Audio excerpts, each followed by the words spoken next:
Yesterday was not a good afternoon for the Browns. Fell to 1-2, 21-15 loss to the New York Giants.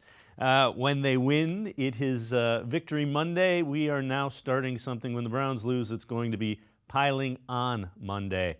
With that in mind, let's get things rolling as we head to the voicemail of Truth and Reason. Hey, Dave, Frank from Cleveland. What a pathetic performance. But anyways, it's time for Stefanski to give up the play calling, I think. He had a few good ones, blah, blah, blah. But let's give Dorsey a chance. We hired him as an offensive coordinator. Give him a chance. And he'll own up to his mistakes. Not like Stefanski going to get up there and tell us a big lie. But anyways, I love you, brother. Be good, be safe, you and the family. And that's all. I'll be in touch. Thank you, David.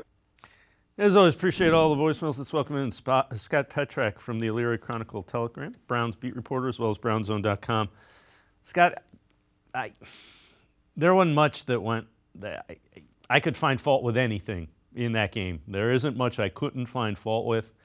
The offensive line is a mess, is the main thing. Yeah, and it's a combination of the offensive line and the protection, which goes beyond the offensive line. I didn't think they had a great plan for picking up the blitz. Part of that's coaching, part of that's the quarterback, part of that's the offensive line. They were surprised by how much the Giants blitzed. That's what Deshaun Watson said after the game.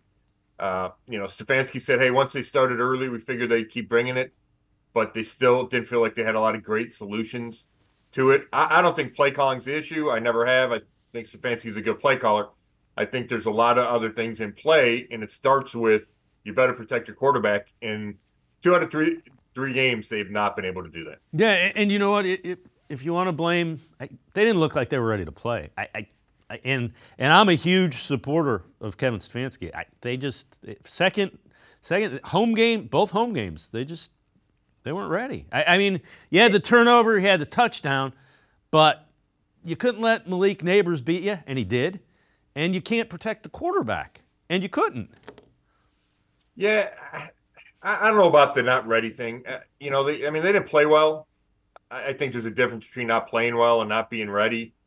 They come out and score on the first play, get the fumble first play, and then they just don't do anything on offense. I thought the defense needed to be better.